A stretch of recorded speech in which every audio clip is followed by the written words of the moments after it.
Қайырлы күн, каналыма қош келдіңіздер. Мен видеомды кетіріп алдым, бірақтан да осы видеоны монтаждап, осыны түсірем деп шештім. Біз сүт деген тортты пісіреміз. Ол үшін бізге жұмыртқа, разрыхлитель сода, сгущенка керек. При желаниенің қымбат сгущенкасы. Соның бәрін араластырып, оның үстіне ұнымызды салдым. Сіздер тек разрыхлитель салсаңыздар болады. Маған екеуінде салған ұнайды. Сосын осылай комоксыз сметанны тектес қылып, осылай тесті дайындап аласыздар. Бұл коржын дайындауға.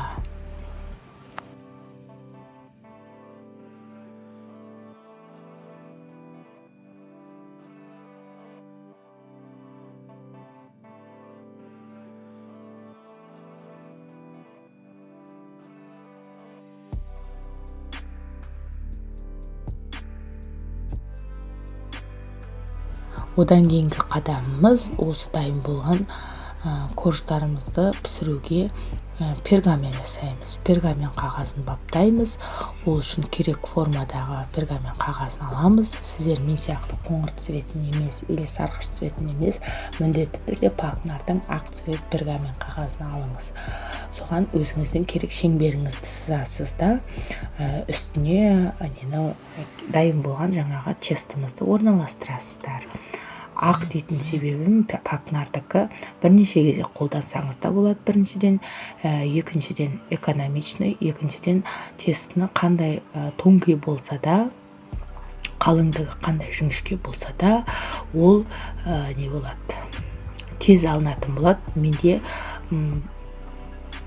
сливкиді алуға барған кезде, творожный сырымды алуға барған кезде сатып алмаппын. Үйдің қасындағы магазиннен алдым. Бізде бұл енді не болып тұр. Бізде енді ол сары түсті болды. Сондықтан мен көрдіңіз бе, 4 лопаткадан пайдаландым. Негізі бір сүт тоғыздың тестісінен осындай сіз 9, кем дегенде 9-11-ге шейін жағуыңыз керек. 2 столовый ложкадан жағуыңыз керек. Бір келкі алып, шамаңыздың жеткенше жағасыз да, пісіресіз, оны табаның ішіне салып. Осылай бір келкі жағасыздар. Мен барлығын детально көрсеткенмін негізгі видеомда, бірақ өкінішке орай соткамдан кетіріп алдым. Сонда да қалған видеоларыммен монтаждап сіздерге сүт тоғыз тортының пісірілу әдістерін жеткізіп жатырмын.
Осылай дайын болған пергамен қағаздағы торттарымыздың тестісін өйстіп табаның үстіне қоямыз. Табаның үстіне қойғаннан кейін оны пісіріп ала береміз. Ешқандай қиындығы жоқ. Мынау енді қалған беттеріне жағып отырғанымыз.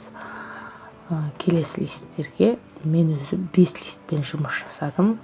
Екінші кезде қайталап, менде 6 корж шықты.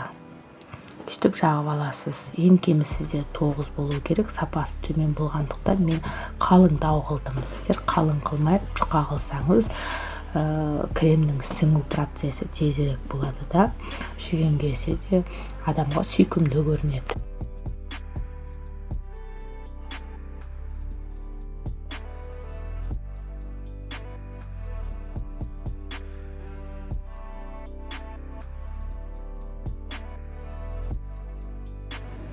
Одан кейін міне оларды міне табаға пісірген кезегім, пісіріп сықитып келесін міне өйстіп қоя қоясыз. Ешқандай қиындығы жоқ, машақаты жоқ, тап-таза болып пісіресіз. Міне мынау піскен коржымыз.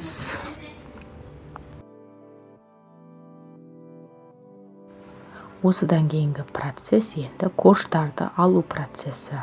Көрдіңіз ба, қағазыңыздың сапасы төмен болса, мен сияқты кішкене қиналып қаласыз. Осылай тесті жабысып қалады. Корж піскеннен кейін сапасы мықты болса, ол бірден ала қоясыз. Бұндай сапасы төмендеу қағазға істесеңіз, мен сияқты безвыходное положение дейді ғой орыстарда. Солай сондай қылатын болсаңыз, онда не істеңіз, ыслай күйінде шешіп алуға тырысыңыз. Бұл жерде тек қана торт пісіру емес, неше жылдық менің 3 жылдан бергі торт пісіру тәжірибемде өзімнің басымнан өткен оқиғаларымдағы әдіс тәсілдерімен бөлісіп отырамын.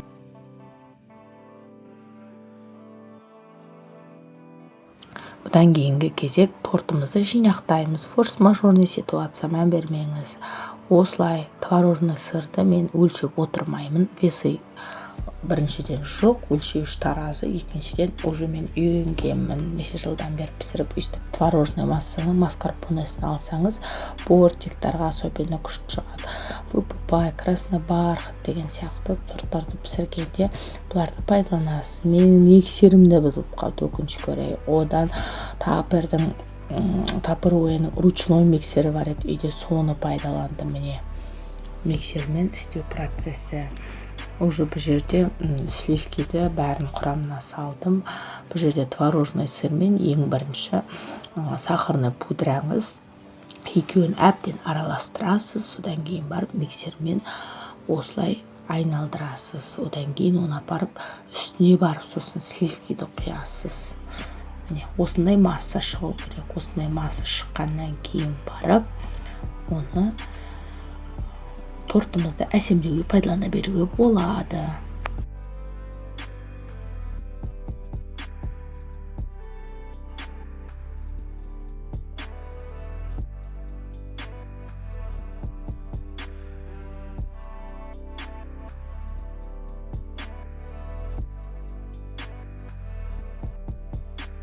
Міне енді тортымызды әсемдеу процесіне кірісіп жатырмын. Ендігі кезекте менде 6 корж шықты. Осыған кремдерді жақтық. Әсемдеп болдым уже. Көрдіңіздер ме? Бұны кезек-кезек слойлап жаға бересіз. Менде үйде ыссы болып кетті. Бортигін қойып жатырмын. Үйде ыссы болып кетті. Бір жағы не болды? Миксер электрический болмағандықтан ол келіспейді екен, ручной миксер. Сіз электрический миксердің көмегіне жүгінгеніңіз дұрыс болады. Өйстіп кезек-кезек слойлап жағасыз да, оны енді бортигін оформлять етеміз. Әсемдейміз бортигін. Мен бұл кезде вафельный стружканы пайдаландым.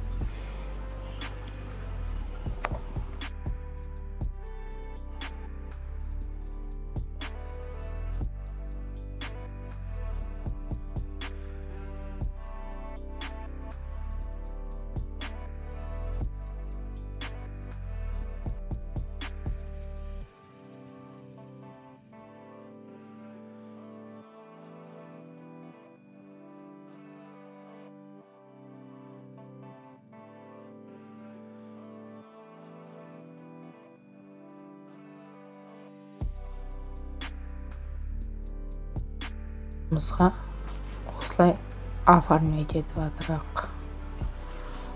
Леденцийді пайдаландым. Свечка болмады, цифрмен. Сондықтан осылай қалталайды.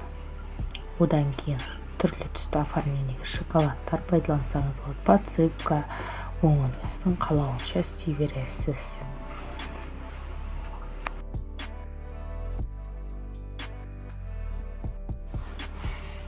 Бізде осындай торт пайда болды.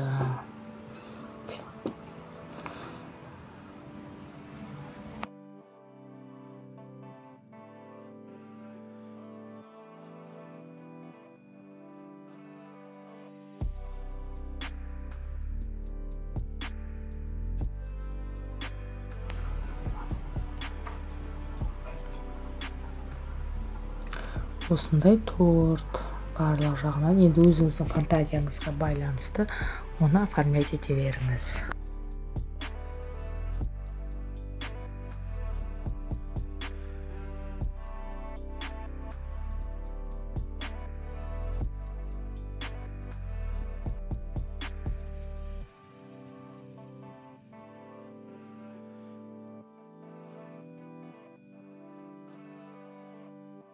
Ендігі кезекте кесілген процесін көрсеттім. Міне торт в разрезе дейді ғой достар, кусочек торта. Астарыңыз дәмді болсын, той бола берсін, торт та пісе берсін. Ұнаса каналыма лайк басып, комментарий жазыңыз. Маған барлық жазған комментарийларыңыз қымбат, тіркеліңіздер. Көп рахмет.